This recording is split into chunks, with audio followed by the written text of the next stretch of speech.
محترم سامعین کرام،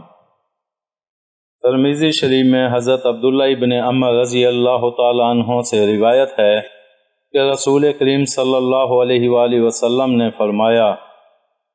جو شخص ہمارے غیروں کے ساتھ مشابہت کرے گا، یعنی ہماری امت کے لوگوں کے برعکس دوسرے مذاہب کے لوگوں کے طریقے پر عمل کرے گا اور وہ ہم میں سے نہیں ہیں، تم نہ یہودیوں کے ساتھ مشابہت کرو اور نہ عیسائیوں کے ساتھ۔ یہودیوں کا سلام کرنا انگلیوں کے ذریعے اشارہ کرنے اور عیسائیوں کا سلام کرنا ہتھیلیوں کے ذریعے اشارہ کرنے کی صورت میں ہوتا ہے۔ تشریح میں محدثین لکھتے ہیں،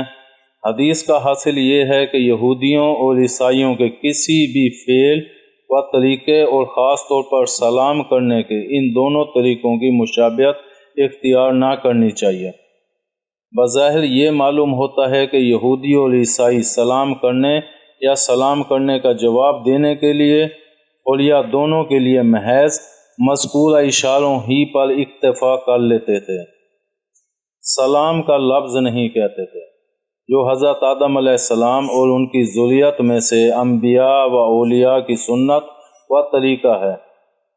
چنانچہ حضرت صلی اللہ علیہ وآلہ وسلم کو گویا مکاشفہ ہوا کہ میری امت کے کچھ لوگ بے راہ روی کا شکار ہو کر سلام کرنے کا وہ طریقہ اختیار کریں گے جو یہودیوں، عیسائیوں اور دوسری غیر اقوام کا ہے، جیسے انگلیوں یا ہتھیلیوں کے ذریعے اشارہ کرنا، ہاتھ جوڑ لینا، کمر یا سر کو جھکانا اور صرف سلام کرنے پر اکتفا کر لینا وغیرہ وغیرہ۔ لہذا آپ صلی اللہ علیہ وآلہ وسلم نے پوری امت کو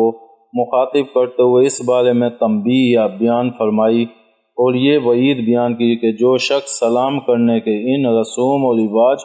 کو اپنائے گا جو اسلامی شریعت اور ہماری سنت کے خلاف ہیں، تو اس کو سمجھ لینا چاہیے کہ اس کا شمار ہماری امت کے لوگوں میں نہیں ہوگا۔ واضح رہے کہ اس حدیث کی اسناد کو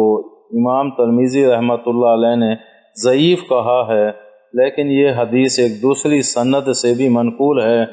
اور وہ ضعیف نہیں ہے جس کو جامع صغیر میں نقل کیا گیا ہے۔ امید ہے آپ کو ہماری یہ ویڈیو پسند آئی ہوگی۔ پسند آنے کی صورت میں لائک کریں، کمنٹ کریں اور شیئر کرنا مت بھولیں۔ ملتے ہیں اگلی ویڈیو تک، اللہ حافظ۔